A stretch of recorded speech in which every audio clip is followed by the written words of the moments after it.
Welcome to the Tennessee Screenwriters Association's weekly workshop meeting. My name is David Deverell, and I'm the current president of TSE. Our focus tonight is going to be in writing for television, and I'm really happy to report that we have a special guest and member who's going to share her experience. I want to introduce you to Heidi-Marie Ferren. And she's got a very long resume, but briefly, Heidi-Marie is an award-winning writer, producer, actor, and singer-songwriter. Now, she's currently staffed on the hit Shonda Rhimes ABC show, Station 19, and she is a 2023 Disney ABC Fellowship recipient. And her original pilots and screenplays have garnered awards and recognition from over 36 film festivals worldwide. So tonight, Heidi-Marie is going to speak about her Hollywood experience, how a writer room works, and the differences between TV and film script formats, and her adventures in indie filmmaking. So Heidi-Marie, I am going to hand it over to you, and thank you so much for being here with us. Yay, thank you. Thank you all. Thank you so much for being here and having me. I'm just honored to get to hang out with y'all and chat TV. I'm going to share a few things, like screen share some things with you that are just for us tonight. I just wanted you to get to kind of have eyes on some of the documents that I'm going to talk about.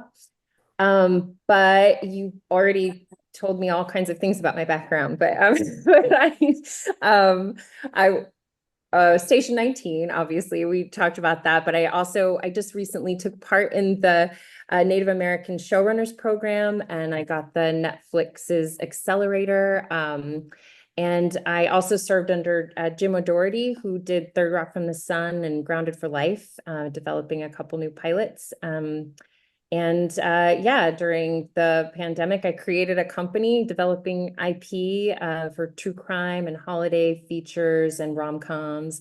And a lot of, I've created, co-created, executive produced, and produced a lot of pilots and features as well. And right now I'm in pre-production on 2 features, a play, and then I'm developing a multicam comedy, just for a little something completely different than a 1-hour mini action film procedural. So I've come at it from many directions.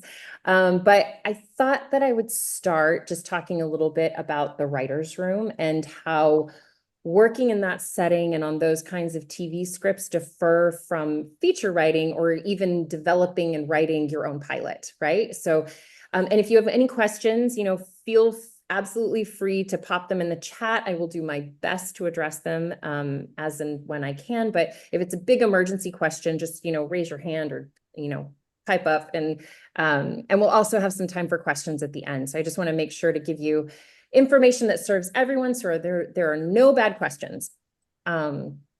With that, a writer's room is like a giant brain that works to serve the story, and the person guiding the ship of that story is the showrunner. So along with that, the brain, or the writer's room, is there to serve the showrunner's vision for the story. So that means that you write to make the showrunner happy, not you. You can write a script that you think is the best thing you have ever done, but if it isn't what the showrunner wants, needs, feels at the moment, you have to write it again. And if the showrunner decides that they had a bad day and want exactly what you think you wrote before, and they just have no memory that you already wrote that, then you write it again and you write it better. Because show running is the absolute hardest, most all-consuming job in television, and they need people in their writers' rooms that will make their lives easier and not harder. So in network or broadcast televisions, like ABC, NBC, CBS, shows like The Rookie or Blue Bloods, Mom, those kinds of things, they all have rooms that could have anywhere from 9 to 15 people in them. And each person in the room has a role and a rank, And sometimes those rooms are very hierarchical, and sometimes they're just one big community where everybody feels like they have equal input and they're able to contribute at will. And that's just the writers. Also within that room are loads of support staff who are also, depending on the room and the showrunners, able to contribute as well. So you'll start the day at 8, 9, 10 in the morning and go to 5, 6, 10 p.m. all night sometimes. Comedy rooms go notoriously late. They can also be pretty competitive because people are vying to have their jokes included in the draft. You usually sit in some version of a circle and you pitch ideas all day. And often the showrunners will start the season with some kind of prepared document that they shares their vision for the season and where they see the character arcs going. And then once everyone has consumed that very thick document, it's very often many, many pages, you start to get things on the board, right? To talk about the arc of the season, right? So we're going to have, so I have this board behind me, which is similar to what we use in the writer's room. We have 3 massive whiteboards, like 2, 3 times the size of this one. And that's what we use for putting things on the board, right? So we start with what sometimes you'll hear it called blue skying. So this is a beautiful day in the neighborhood, and we're just going to spout out whatever great idea we think we have after reading that really thick document and understanding where they want these characters to go, right? So you'll be pitching ideas and building off the ideas around you, and then you'll put them on the board. And you'll arc out what each major character's journey will be for the season. Then after that is established, the showrunner will assign episodes, and you start breaking each episode in exactly kind of the same way, right? So that means that everyone's pitching ideas in line with what you established for the season. Now, upper level writers in the room, that's your co-EPs, your supervising producer, those are writing producers. They have an opportunity in the room. I mean, sometimes they take it, sometimes they don't, but to lift the voices around them, right? Even everyone, every level, you have an opportunity to be a cohesive unit. So that means, acknowledging the ideas that came before you, saying, and building off of them rather than, I've had friends where they felt like their idea got repitched by somebody else in the room and they didn't get credit for that. And especially as you're coming up in the ranks of that writer's room, that kind of thing can feel significant. So that's something that you want to do as an upper level and just in life, just, acknowledging the people around you, saying, yes, that sounds great to me. And yes, and what else can I do with that idea? But also for Station 19, we had around 14 writers, 2 writers' assistants, a researcher, script coordinator, 2 showrunner assistants, and a writer's PA. And every single person in that room contributed to the season. In fact, our 2 writing assistants had a story by credit on the finale episode, which was a really, really big deal. So that space was one that really wanted to lift up everyone. One of the showrunner's assistants actually directed an episode. So it's just, it was a place where people really wanted to help each other grow, right? So behind me, this version of a board that we used, it's used in most writers' room, right? And during COVID, they have digital versions. So, and a lot of rooms are hybrid rooms. So they'll do 3 days online, 2 days in person. And there's a lot of different programs where you can kind of use, it's like a mock board and your writer's assistants will help populate that. In addition to the board, the writer's assistants are compiling absolutely everything said in the room every day so that we can review that before we come back the next day, and also to preserve any brilliant idea nugget that we might have forgotten after we pitched it at 10 a.m. and we didn't go home until 11 p.m. And So after the board, after the story is broken, so we break story on the board, and the ideas are greenlit in the moment by the person running the room, right? And sometimes the person running the room, as in kind of filtering through the ideas according to what the showrunner has said they liked. Sometimes that's not the showrunner. So sometimes it's because once you move into production, so in a streaming show like your Netflixes and your Amazons, sometimes they'll have a smaller writer's room. So you could have 4 to 6 writers, and they may write all of those episodes at once. And then they let everybody in the writer's room go and they go into production, which can be problematic because you kind of need writers there to make changes or to because when you go into production, things always change.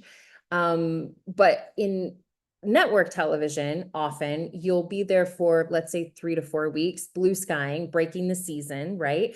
And then you'll have your first episode ready to go, and you'll start going into pre-production and production on that. So while the show is being filmed and aired, you're still generating story and still writing episodes, and it gets nuts. And your showrunner or showrunners they have no ability to be in the room. Ours were absolute superheroes in there most of the time. But your co-EP or your supervising producer is going to take over running the room at that point. So this is an example of what we did on episode 707. And what we do is we use different colors, right, to signify. We had a lot of series regulars. So they're going to be like your upper numbers on that call sheet. They're going to be getting the most money every week. They're the backbone of the storytelling in the series. So we'd assign colors to each character so that we could keep track of them as we put them on the board. And so, for example, here, it might be backwards for you, and I'm so sorry if it is. But like here it says Natasha, Andy. So it's a Natasha, Andy scene, audits. So they're going to do audits at the station. And Andy says, I don't need help. I got it. I don't need to talk to the team. I got this. That's a Natasha and Andy scene, but I'm not going to use Natasha's color because this is part of Andy's arc for the episode and also kind of for this part of the season, right?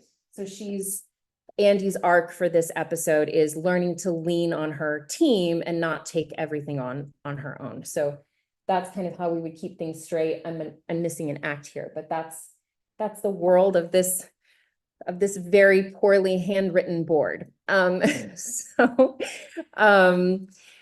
for an episode of television, as you can see here, so you're going to have your A story, your B story, C story, and depending on the show or what stories you have to kind of wrap up, it can alter, right? So it's episode 7 in this moment. We had a lot of big arcs we had to start tying up, right? Big stories we had to complete. And that can you can have sometimes a great idea for something you want to happen in the episode, but if they decide, well, no, you can't have that anymore because we need to tie up this problem or this arc that has to finish before, because we only have, 3 episodes left in a 10 season order. And one of those stories for us was the Maya Mason, her brother confrontation. So that became a very dominant, it became our A story when we actually thought it was going to be Andy's story. Andy's still our B story, still a solid B, but it did alter for us significantly. So with that, you can also have a runner, which is basically an ongoing joke or a topic that gets resolved later. It's not a major plot point, but it can tie into your theme for the episode and enhance it as well. Oh, I think I might have, are you calling? Yes, A story is the main story for the week. That's your biggest story in the episode. And for us, it was Maya and Mason resolving the last time. I don't know if anybody's ever seen it, but Maya and Mason, the last time she saw him, he was kind of protesting and a member of a hate group that directly conflicted with Maya. So we'll talk a little bit more about that when we get to kind of act breaks. But so The next thing I want to talk to you about is story areas. So after you've kind of put all the big blobs of ideas and put them in order on the board, you're going to talk about your story areas, which are really going to jump into your A, B, and C stories.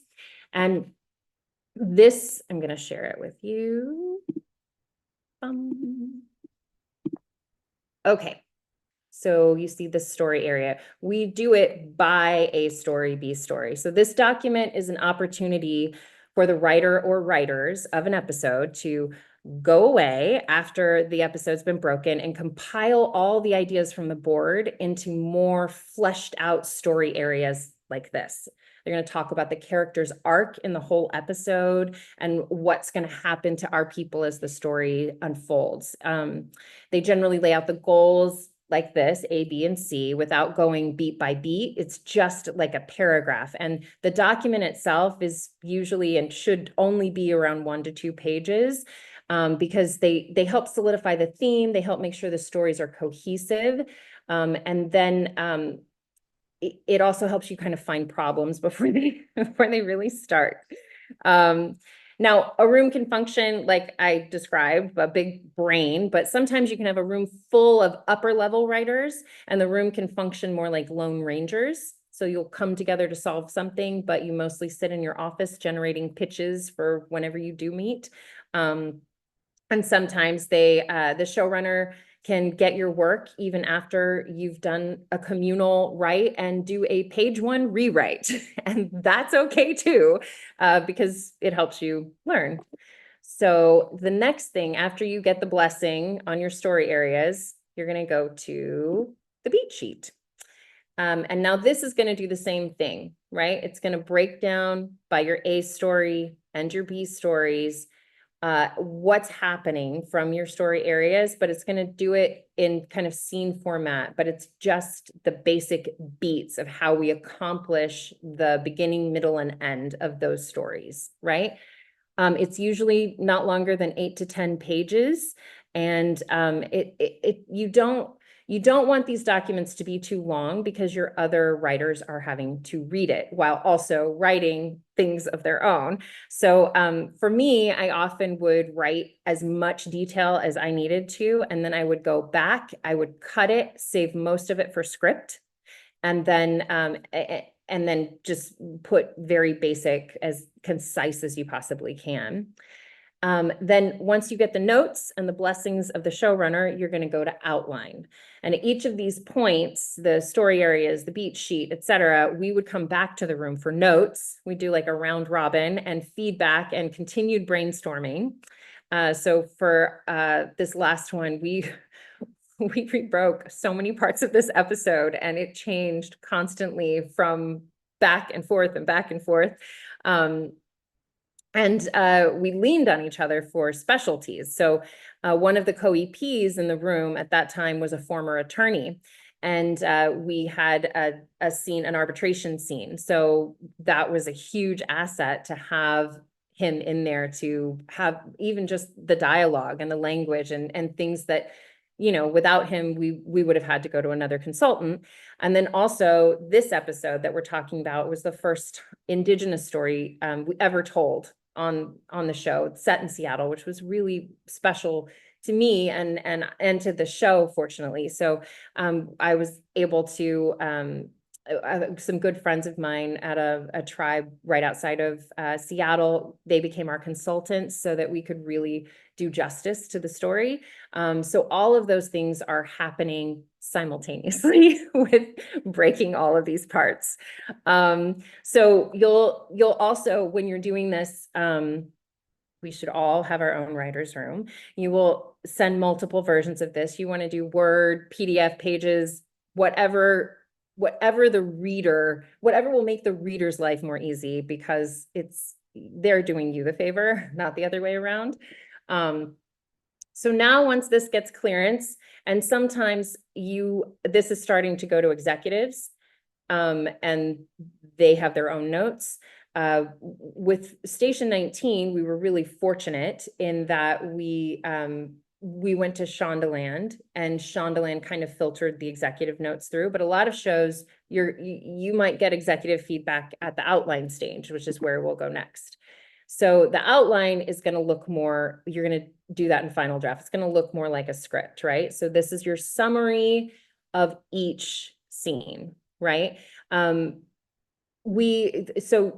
you want to try not to have dialogue in here as much as you can. Obviously, there is some with you. Sometimes you need it just to give it some juice, but you want to not waste all of your diamonds and pearls in this document, because you won't have anything when you go to script. So now, after you've done your beautiful outline, you're going to go to script, finally, at least one draft of it. So for TV, your format is obviously different than features, right? So for half hour, it's usually cold open, 3 acts, and a tag, right? So like, yeah, so you'll see, when you watch TV, you'll feel it, right? You'll see, sometimes they'll open straight on the Connors living room, and then you'll see the title card. That was their cold open, right? For drama, it once was a teaser, 5 acts, and sometimes a tag, but now they prefer 6 acts.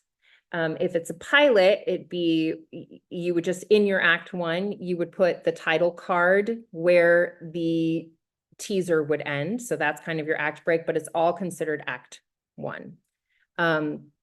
So for station 19, it was straight up 6 acts. And you would only do that title card if it's a pilot that you're developing to sell or use for pitching yourself as a writer in a writer's room. But once the showrunners are happy with the draft, it goes out.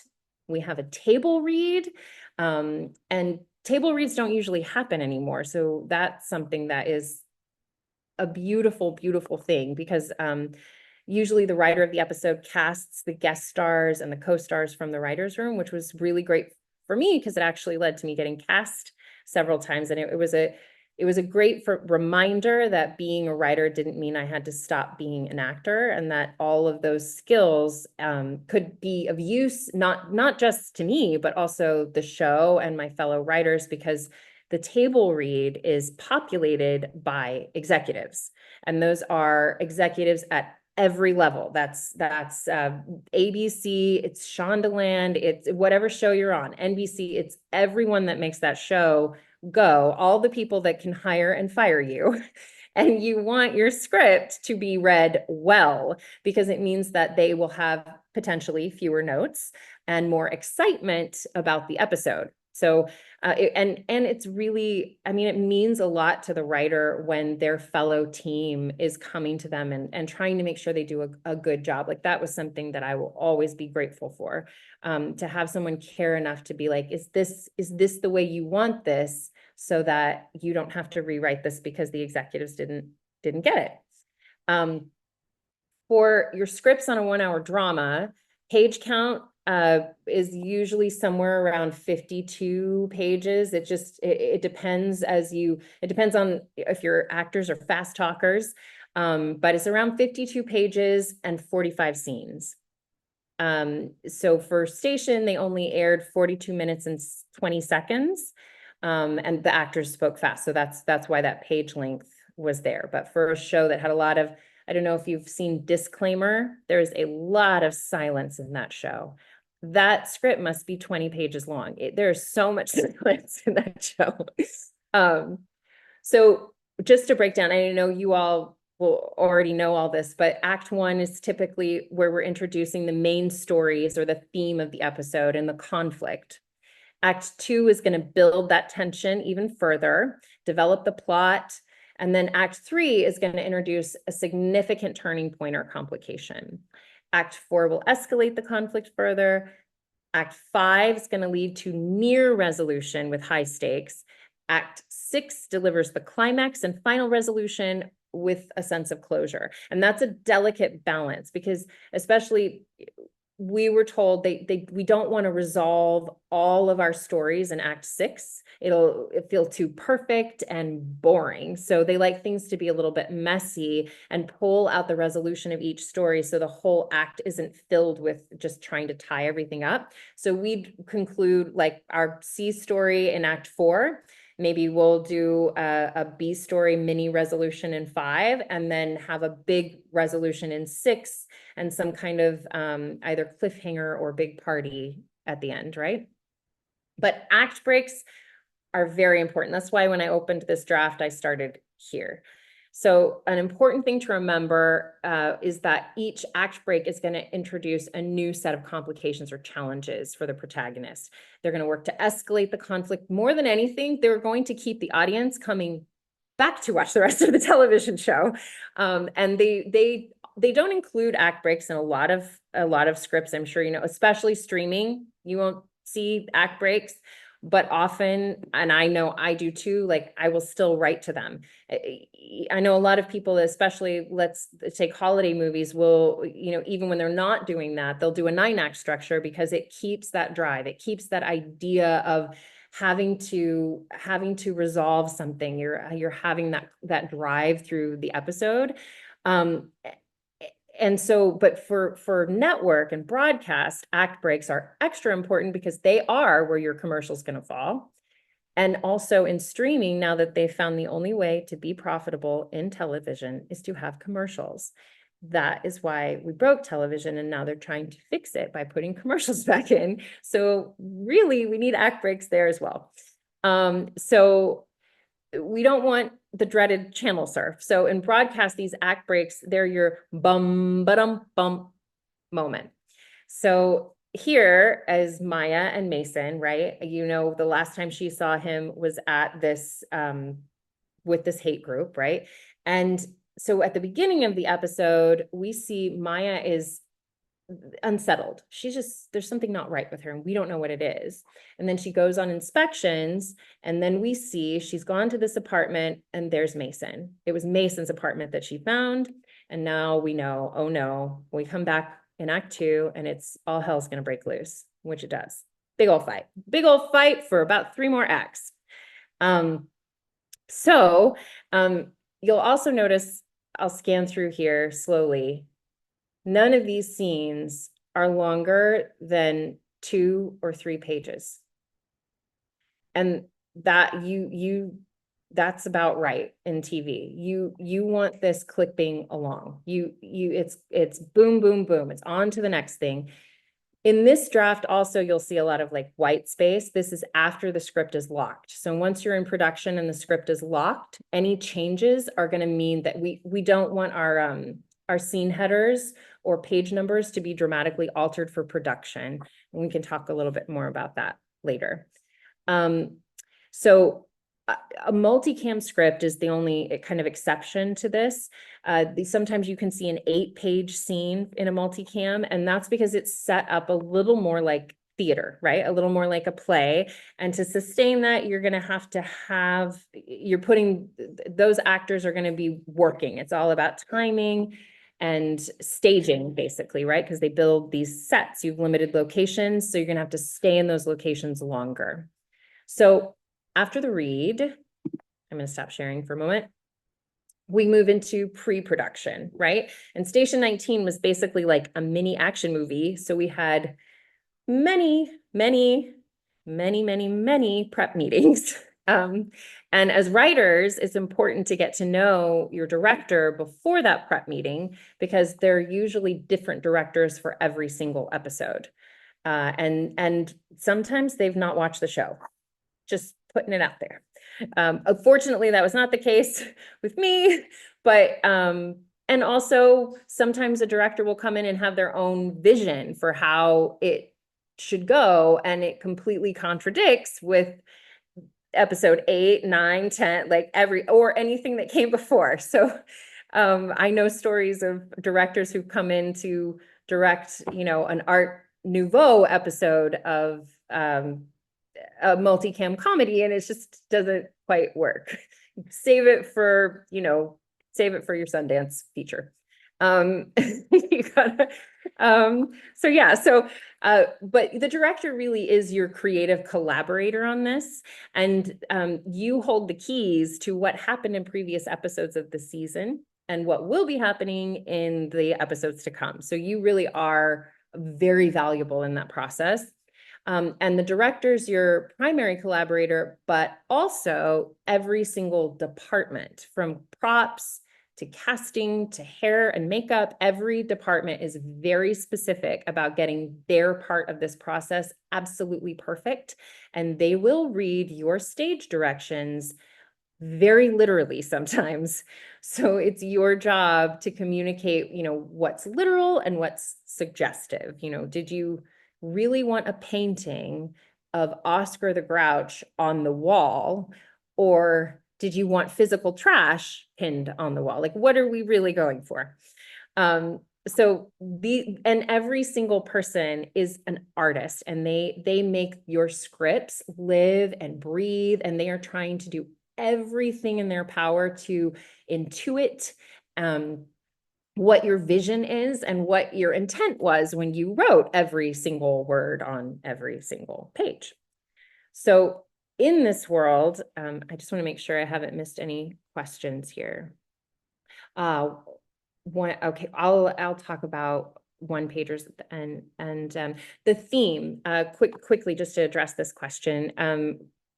Who comes up with the theme and does it come first? Sometimes, going back to breaking the story, sometimes your theme can dictate your entire episode, right?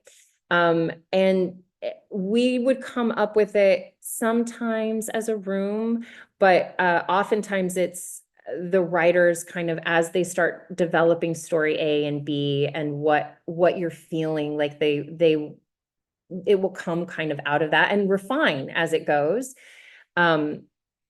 Yes. But back to the pre-production. So these are all of the meetings that we went through before we even got to physical production. So first we had a concept meeting, and that gives the production team the chance to ask questions, start the ball rolling on building sets, buying props. Then there's the story meeting, and that's kind of a pre-tone meeting, and I'll tell you what a tone meeting is in just a minute. But that's the director of the episode is going to run through the script and talk about the stories, just to make sure they kind of have a handle on it, and especially if any rehearsal is needed with the actors. Then there's the casting concepts meeting. At this point, you would have already been in communication with your casting directors, and casting would have already started. So you may have some of your larger guest stars already cast at this point, or if you've got a really hard to cast role, you're looking for help at this point and really trying to get that sorted. Because at this point, we're about a week out from physical production. There are location scouts. So that's any on-site, you'll go on-site with the whole production team to game plan the location shoot. So you can land on the day and not go over your 12-hour mark. And also the thing to remember with everyone on the crew is that they are working sometimes 18 hours every day. And when you go back in the writer's room and maybe you have the sweet option of a 10 to 4 day, they are still doing 12 to 18-hour days, and they deserve the best food there is and, a lot of thank yous. Then we have the special effects, VFX stunts meetings, especially lots of stunts in a show like this. Then you have the art, set deck, construction. So sometimes we have so with Station, we were on the lot. So we had a lot of standing sets, and that is very cost effective. But you still have to walk those sets.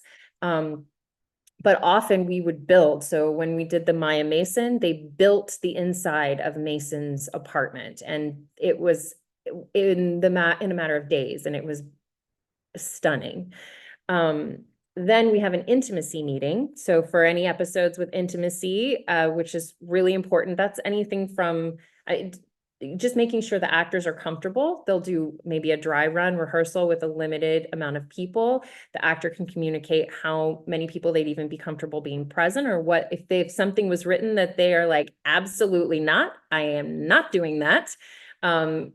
Those things are addressed as well, because we want actors to feel comfortable. And we were at a later hour this past season, so things could be more intimate.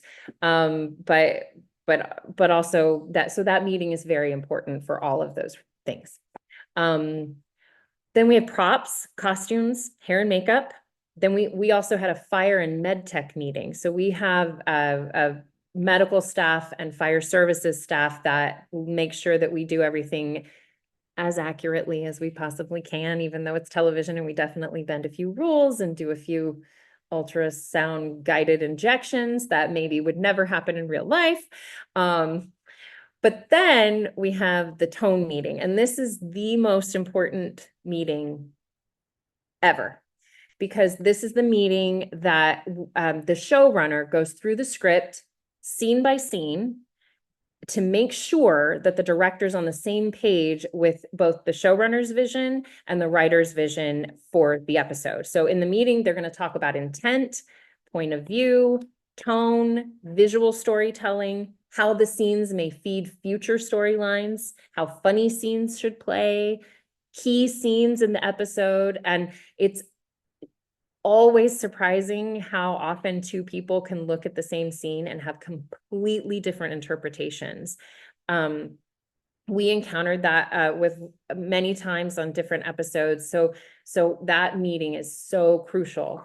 But then after that tone meeting, the writer or writers are required to print those tone notes and have them on set in hand the whole time, because it's surprising how much you can forget over 2 weeks with 0 sleep.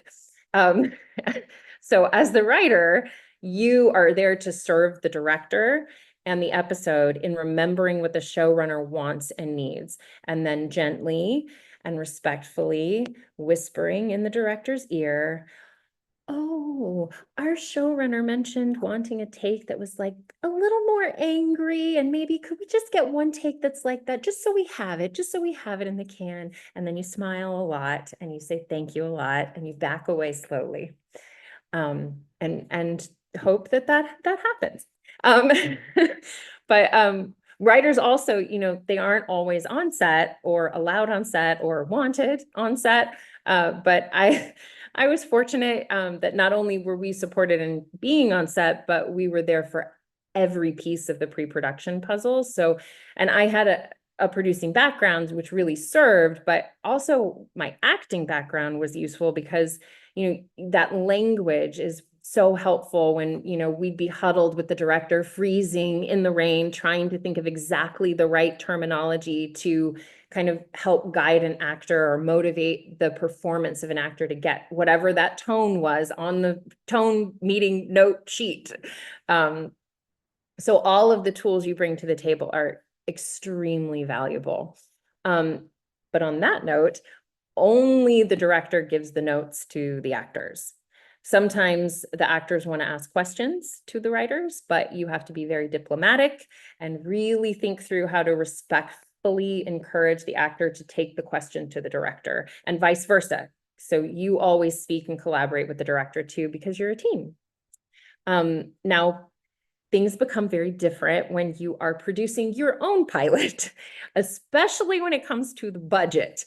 A network or streaming TV show can be upwards of $3 to $5 million an episode, and upwards of 10 million, as we've seen with Game of Thrones and Ryan Murphy's 911. We've got $10 million episodes there. So I've done quite a bit of indie pilot producing, not just my own, not just things that I've written, but projects from friends and stories that I really wanted to help get told. And this process is absolutely everything I just described, all of those meetings, but with 1/10 of the people and even less money. So doing this has made me a much stronger storyteller, because I also think, as a side note, that independent series are probably going to be the way forward. Television once upon a time before somehow they allowed the studio and the network to become one. Used to be that, like Lucille Ball, they were all independent production companies making these stories and then getting the money from the studio or selling it for air. But it meant that that artistic integrity that people really loved with Netflix saying, here's a bunch of money and go make your dreams come true, but we're going to keep all the rights. You had that, right, in a way, with these kind of independent productions. So I think that there's a world where that could be a way forward. And as we saw this past South by, there was a full season of an independent series that was just sold to Netflix. So those creators kept all the rights to their material, and when they get a season 2, they're going to be able to have a larger, a larger budget than they would have before, or maybe even started with. But that's another discussion. I'm happy to speak further about it. But with each of the projects that I've worked on, we managed to work under union contracts, which was an added challenge, but it was really gratifying. And I also produced 2 pilots during the pandemic, which meant all of the COVID protocols were enforced. So that made it all harder and more expensive. But it's worth it. It's worth figuring those things out and doing it with no money, because you can do a lot. You can do a lot with no money. And if you're going to invest, on that note, your blood, sweat, tears, time, and treasure into producing a pilot, you should probably know what the end game is, right? So are you looking to make something that, you're going to show to your family and friends?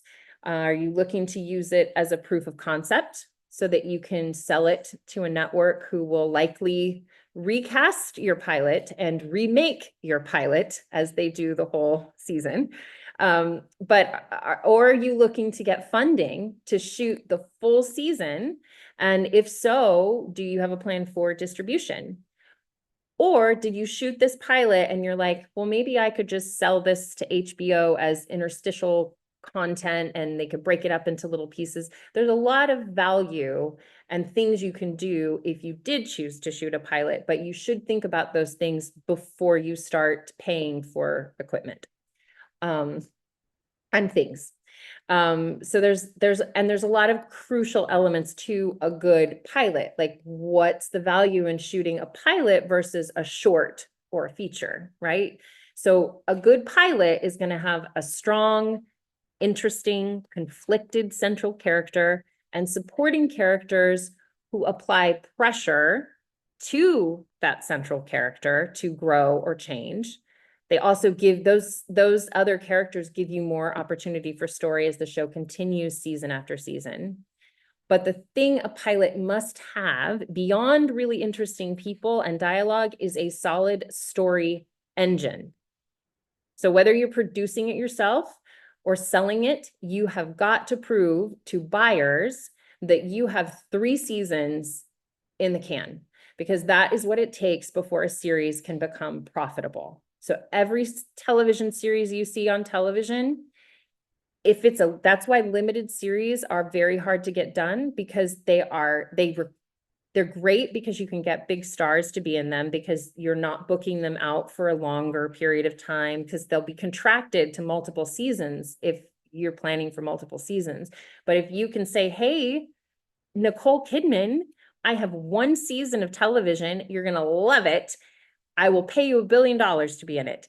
And Apple can do that. But a lot of people are like, no, this was fun for a second, and now I can't buy bread.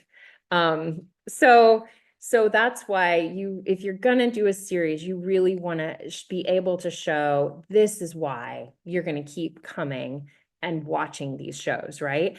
We like procedurals, right? FBI, The Rookie, Grey's Anatomy. We like those because as an audience, we know we're going to have a crime, an incident, an injury of the week, right?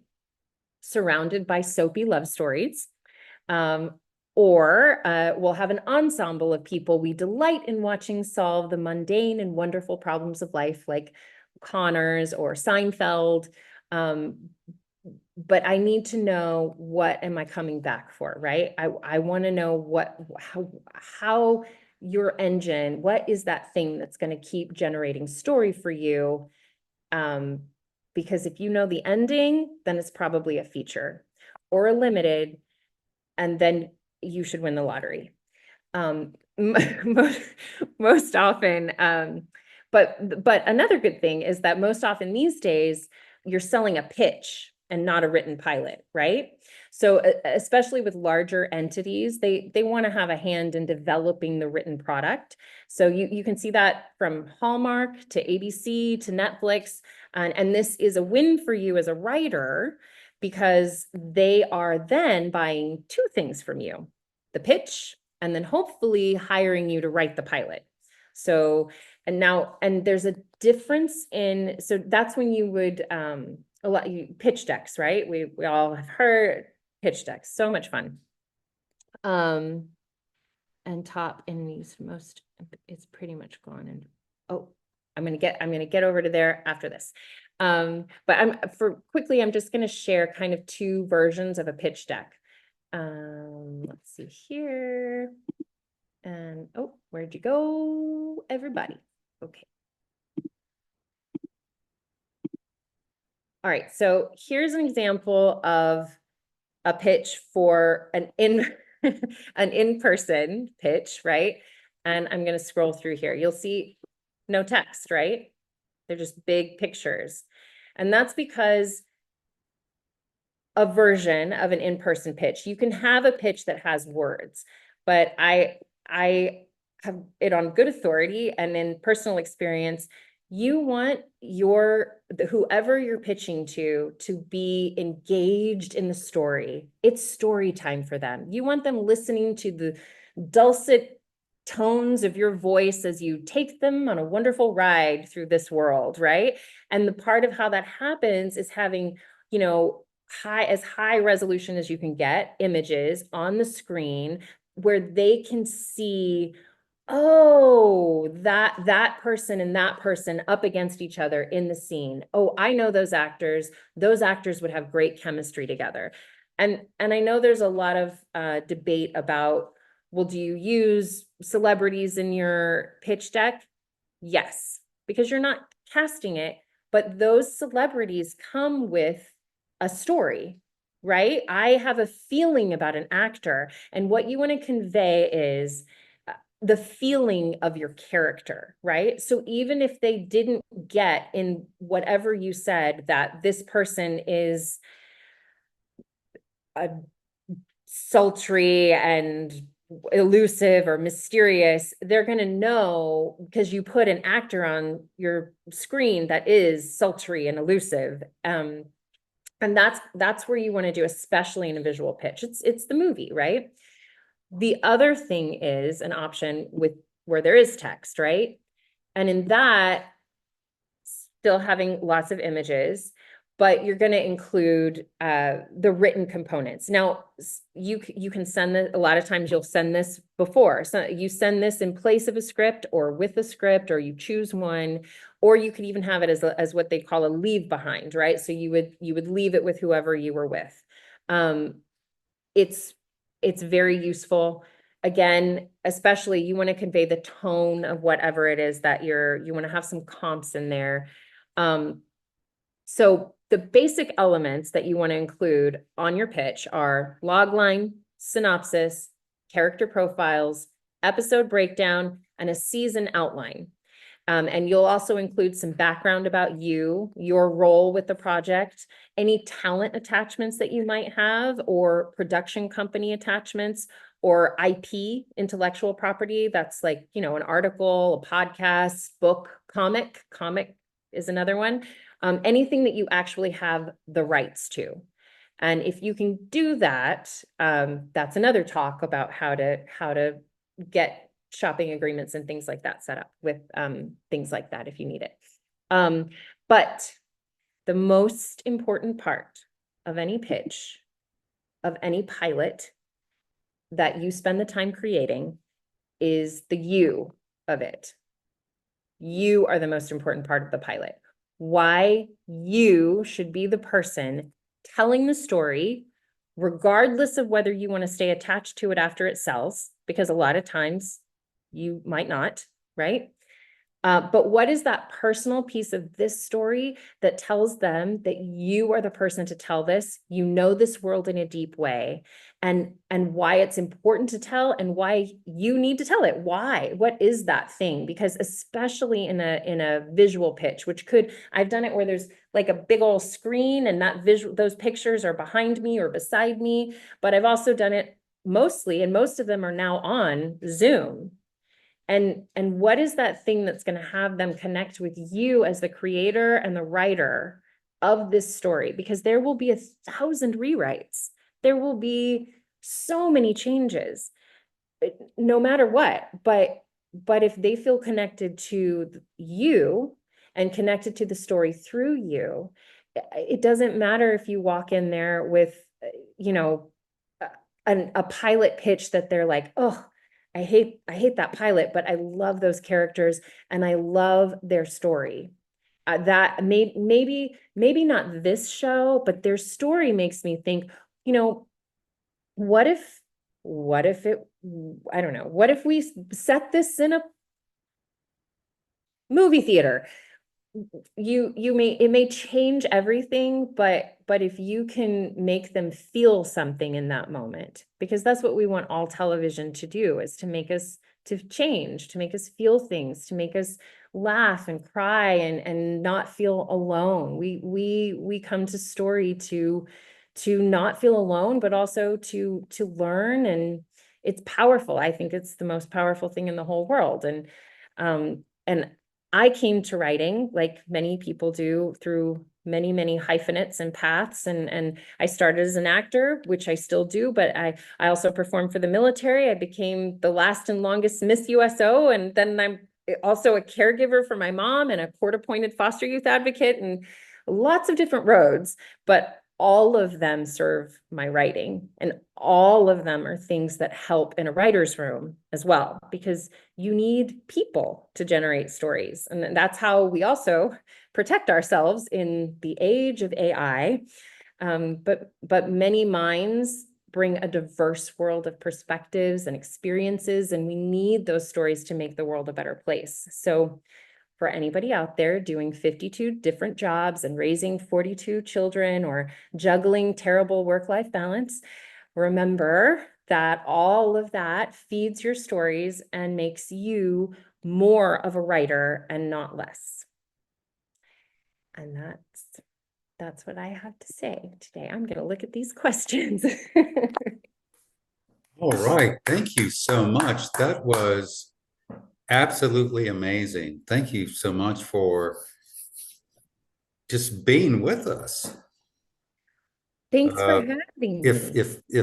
if people are willing to hang around for a while and ask questions, and if you're willing to answer them, Yeah, let's go for it. So absolutely. we have Daniel. He's got his hand up. Great. Where, Hey there. So I actually have two questions. Thank you again for coming and spending your time with us. So I guess the first one, most of us are not in LA. So is it worth to write a pilot if I don't live in LA? yes, absolutely. So I briefly said before, like, you could sell a pilot, and this happens a lot, right? Let's say you have an incredible story, right? And this story has an engine, it is ready to go. And they're like, yes, we love your story. But regardless, you're not going to be the showrunner of it. They're going to attach a showrunner to it, and that showrunner is going to run your show. So you want to make sure you pick somebody that you have a good connection with, right? Or somebody at least, well, actually, they may pick the showrunner for you sometimes, and you don't have a choice. And then you cry or rejoice. Who knows? You will still get paid for your shows. So there we go.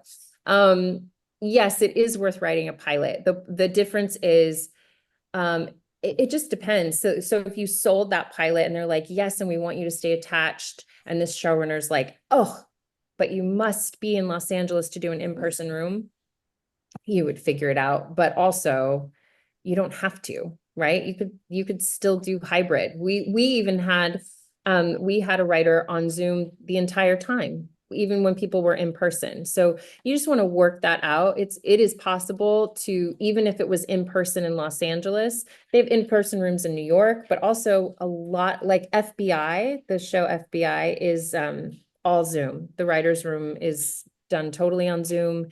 I know Will Trent is a hybrid. I don't know if it's still a hybrid, but it was like 2 days in person and 3 days on Zoom. So it just depends on the story, but if you've got something great, then, and you sell it to CBS, right? They're gonna partner you with a showrunner, and that's something that can be sorted. And most of the pitches are on Zoom. Even if you were in LA, you'd be on Zoom, and that would be such a waste of your, relocation. Just stay where you are. Keep making good stuff.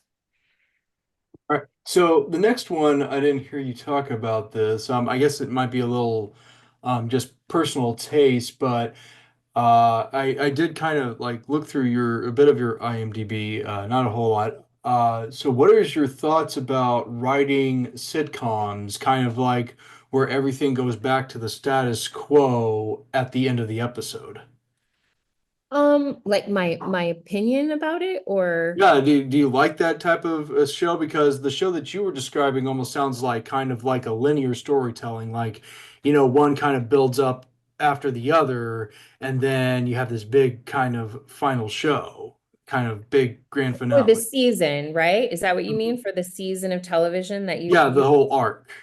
yeah, you would have that with every season. There'll always be a build to something. I feel like it,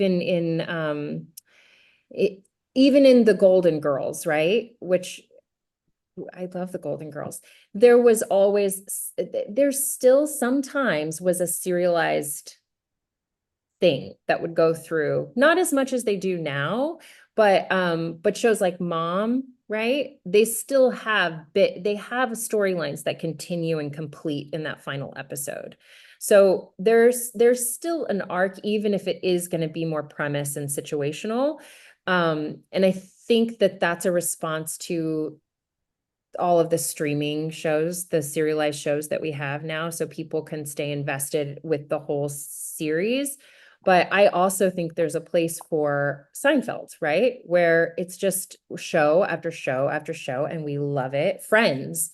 But also with Friends, we had, Rachel got pregnant and Rachel had the baby, and there were things that kept you invested in a longer arc.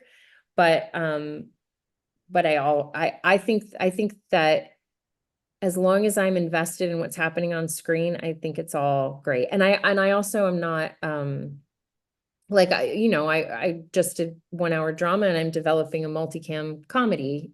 I think you write what's in your heart, and I don't think that you have to only be in one genre or only like one thing, because we're human beings and we all watch lots of different things, right? It just means you may have to like work harder and to get good at whatever that different style is, but we can do it. I hope that answered kind of. Yeah, yeah, I got you. Okay. I think I see a question I missed here from Rick. I just want to answer it real quick. It used to be you needed pilot episode. Yes, it's not true. You don't have to have the pilot episode written. If it's great if you have it in the can, they're going to change it anyway. They're always, but it is, I'm being recorded, but I will say that I know someone that only does pitches now because it's 2 paychecks, right? You're selling, if you've already written the pilot, they can buy the pilot and buy, that's it. In 1 paycheck, it's less money. So there is a world where selling the pitch first is a really good thing, but I think I will say also with the multicam I developed the pitch first, and then I did write the pilot.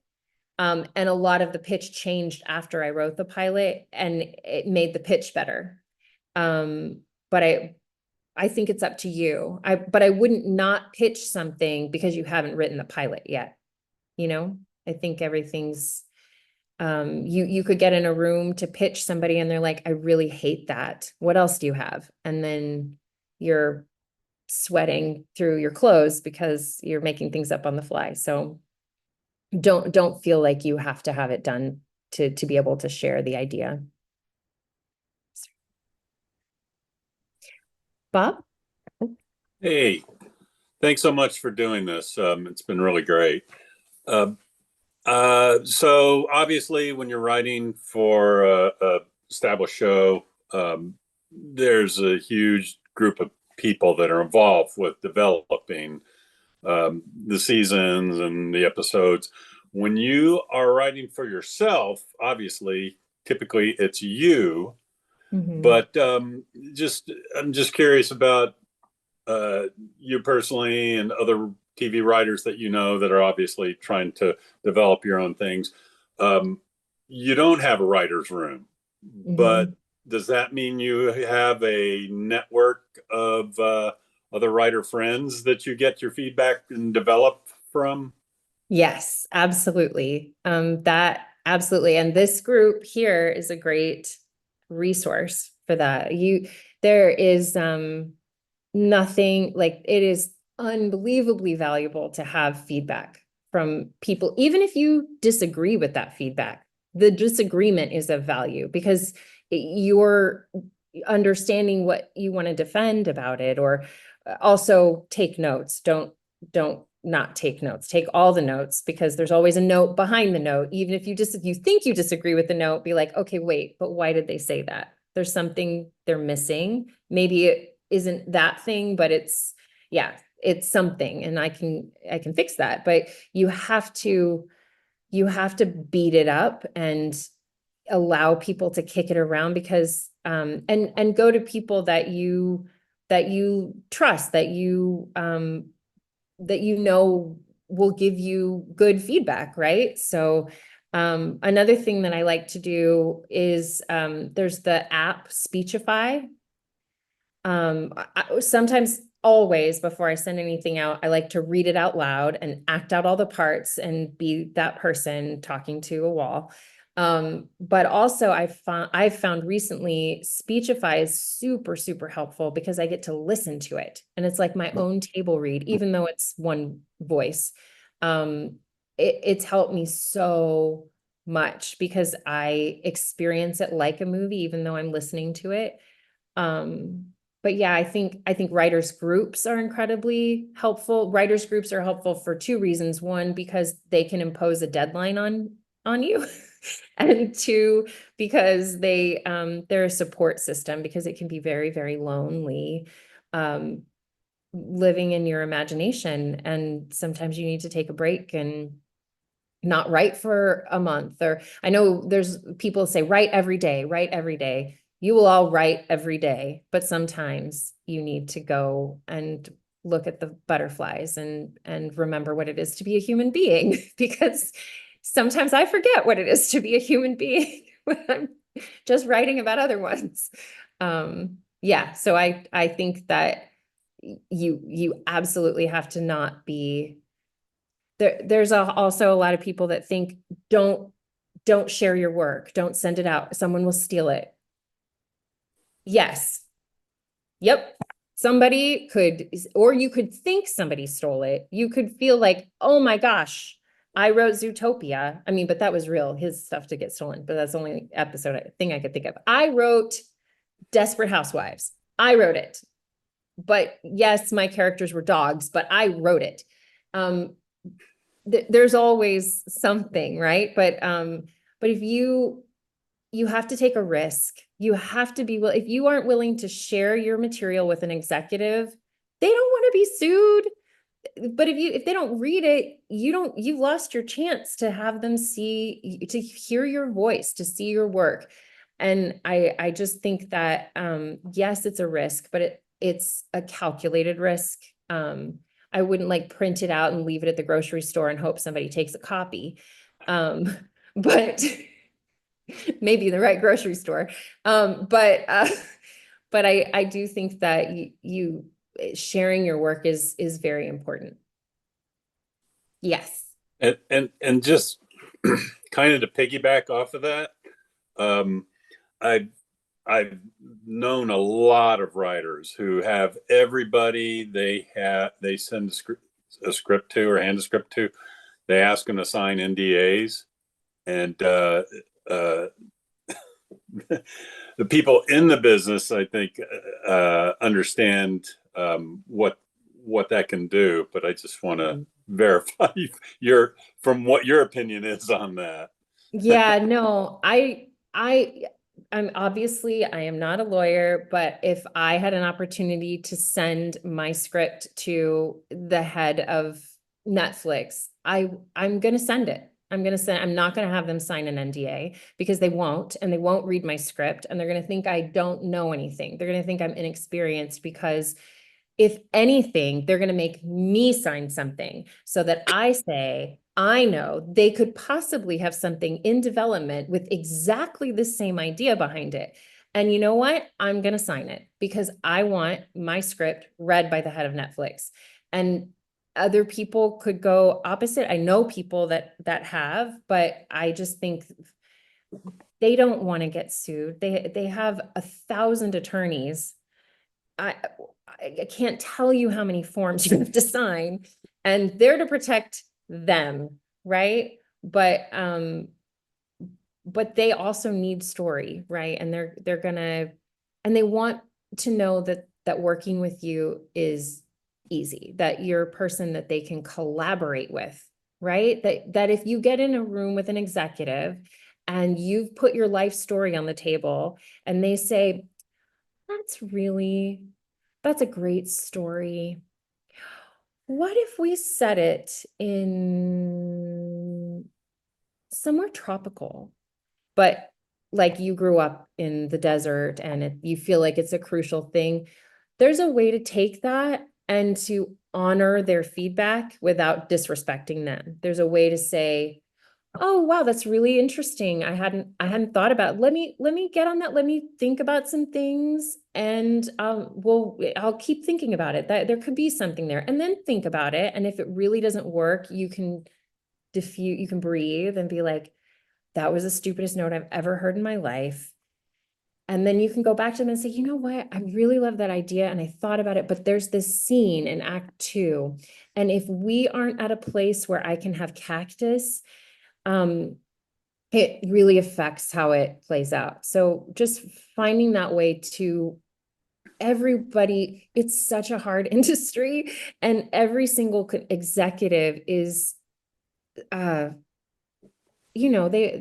laid off 4,000 people at Disney, and they laid 40 more off just in the last like few months. Like there's so many people that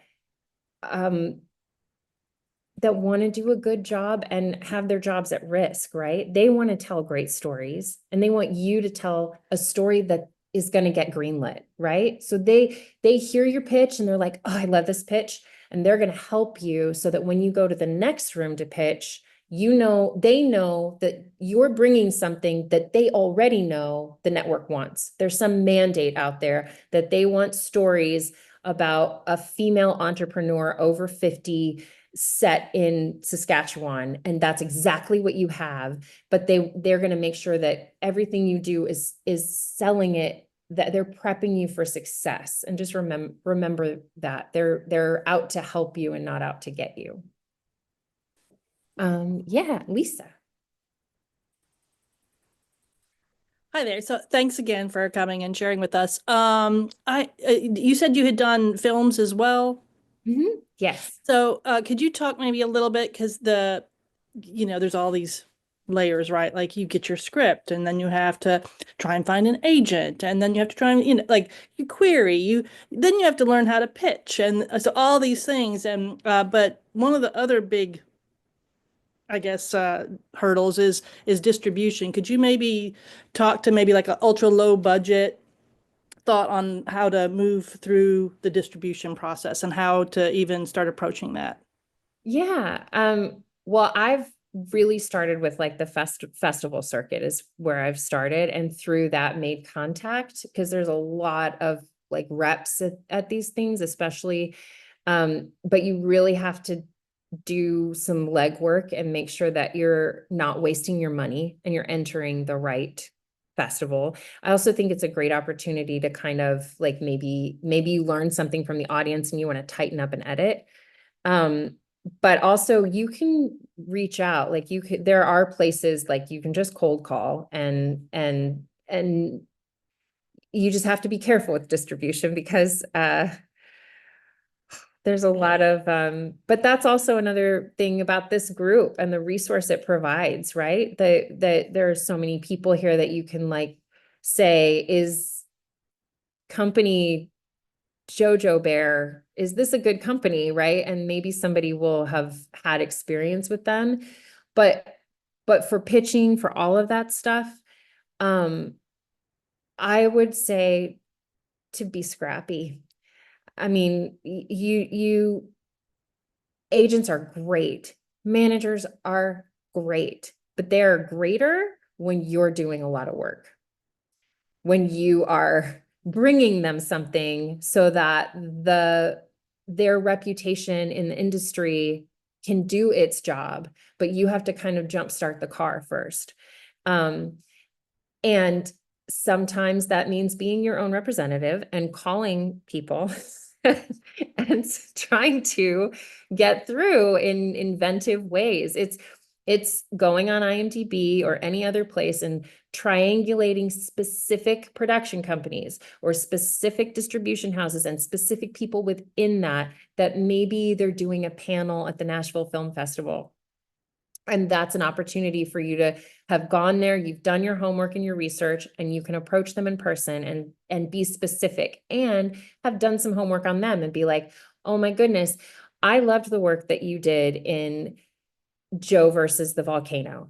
I thought that was, or some obscure scene in a film that really moved you or impacted you. And now I've got this really great project that kind of builds on similar themes. I'd really love, just an opportunity to learn from you, or I mean, approach it from a place of not, I need something and I'm desperate, but I want to learn from you and see if, so that you're building relationships and not asking for favors, because this is a world of relationships. It's all, people want to work with people they like. And that I think is sometimes more important than having the perfect script, because if you have the perfect script and you're a butthead, I don't want to make that script. I don't want to be around a butthead. Yeah. So I hope that was kind of somehow, yeah, just be scrappy, do your homework, and ask your friends. Thank you very much. Yeah. Tom. Yeah, let's see. Well, this has been great. Thank you so much. Just wanted to expand a little on the idea of a plan B. You mentioned that you can make a pitch on something you think is wonderful, but they may, for some reason, logical or illogical, say, nah, what else you got? So both that idea, I mean, what's a good strategy to go in with plan B as well as plan A? And also, what can you do with your plan B or even plan C to show your credibility as a writer and as a collaborator? I mean, what kind of a strategy can you put together to say, I can do rewrites, I can tap dance, I can be in a writer's room, I can do lots of stuff. I mean, so, because if you put all your eggs in that one basket of your spec, script, what do you do when that's not working? So that's just kind of hopefully you can just kind of go from there. Yeah. I think it's always, there've definitely been times when I have been about to go into a pitch and then just had a mild panic attack and been like, oh, wait a minute. What if they don't like this and they ask me for something else? and I just frantically start typing on my phone or making notes or thinking of different ideas. And I think ideas will come to you. And I think the key is to listen. And more than that, you can save yourself you can have a couple of loose ideas teed up, right? You've done your homework going into this. You've maybe seen an article in Deadline where they're interested in movies about robots. And so you can be like, I was thinking about this thing about a robot who learned to drive. And they'd be like, oh, that's so funny. I was just thinking about robots the other day. And you guys can start pitching together. Or a really great thing is to say, okay, great. So what are you looking for? Let them tell you what they want and then pitch it back to them, because they're telling you, this is what I want to buy. And you'll be like, oh, great. I love Strawberry Shortcake. I would love to do the remake. And then be able to tie that to your life some way, right? Because now Right. you're the person that has to talk about Strawberry. Actually, my best friend played with Strawberry Shortcake all the time. And when boy, I was going dark there. And when she was kidnapped, she left behind that strawberry short. Don't do that. Let's maybe not do that. But try to find a way to like weave yourself into it. So even if it's not a pitch, I can tell story on this thing you're looking to do. And then you get another meeting. Say, you know what? Let me, if you don't mind, I'll think of a few more things in that area and I can email you, or maybe we can meet again. Again, building that relationship, right? And listening, and not realizing that even if you're there to pitch, it is not about the pitch. It is about making friends in that room, finding your people. And maybe in a room of 10 people, you think 8 of them are annoying, awful people. They do terrible things in their free time. But 2 of those people you connect with. And that's going to be those people that you can go back to and say, hey, I really appreciated your feedback in that meeting. I would love to stay in touch with you. And letting that be the thing that you're doing. And that'll help take the pressure off the pitch for you as well, right? So just giving yourself more opportunity to really sing and share those parts of yourself that are, squishy and happy and that make you. So briefly to follow up, it sounds like you're saying be more flexible kind of writer, as Yeah. opposed to being a typecasting yourself as I write horror or I write sci-fi, or you want to be able to say, I write everything. I can write anything. Come on, give it to me. Unless you write horror, and that is the thing that makes you light up inside, right? I'm not saying you should learn how to write everything and be able to do everything. No, if watching rom-coms makes your stomach turn, do not pitch a rom-com, right? So just do what makes you sing, and you may have the best horror rom-com that they would never have even thought about, right? So be true to what lights you up inside, because all of your pitches will be better. Hi, Daniel. Thank you for your time. Thank you. You mentioned it's good to have 3 seasons in the can. How many episodes constitute a season to you? It depends, right? It depends. So it could be, goodness gracious, with network I've seen some that television. have 10, I've seen some that have 25, Yeah. so I didn't know. I think that it actually depends a lot on who's paying to make it, right? So I think it's good to have an idea of 8 to 10 if it's a streamer, and because you can have upwards of that. I think 8 to 10, having those kind of, and you don't have to have those all plotted out, just kind of a season arc for them, right? Because those will get filled in once the show is getting made. But then, with network, you're going to have another pickup possibly, and you could have 24 episodes by the end of it, in a season, when you thought you were only going to have 12, right? So and then you make it work. So I've got them, so where do I go now? You mean you then is it you've got scripts for them or you've got I've got a pilot and 8 scripts for a season. that's amazing. Then you just you decide either you want to make that whole thing yourself or you get it pitching. So that's that being scrappy, looking at other television shows and seeing who produced them, Okay. who made those shows, what production companies, because sometimes even if it's on Netflix, there may have been 3 or 4 production companies that helped get that made. And finding, then going to that production company and looking at the names of the people making those decisions and reaching out to them and seeing how they receive material. I mean, a lot of times they'll say they don't take unsolicited materials. Bingo. Right. So that's when you get scrappy and you find that name and you find a panel online or an in-person thing, or you figure out their email address. I have a friend who just guesses at people's email addresses, and he has had incredible success writing very specific, clearly thought out emails to people and actually having them set meetings with them. So the Okay. reason those kind of gatekeepers are in place are because clearly there's a lot of us in this room right now.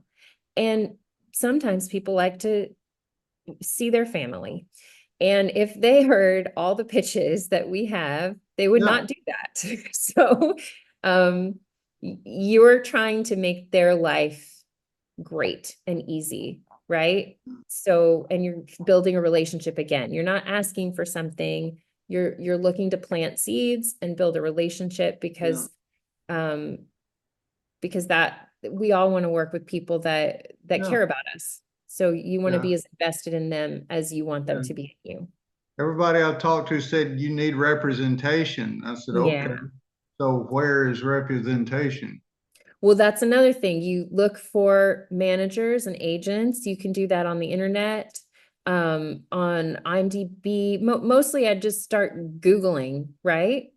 And you find somebody that you do the same thing. You look for panels, you write emails and make sure your emails are not too long, Right. but also very respectful and kind, but specific to them, and say, I saw that you represented so and so, and I really love their work, and I have a project similar. I'd really love to have a chat with you and learn more about the kinds of things you're looking for, or just advice about the industry. Like, they may not represent you, but you could have a conversation with that person that helps you find somebody who will, right? Thank you. Thank you for your time. No problem. Yeah, thank you. Oh, Okay, we've got a question from Andrea. Oh, Andrea. Hi, Heidi. Hey, how are See you? you. Good to see you.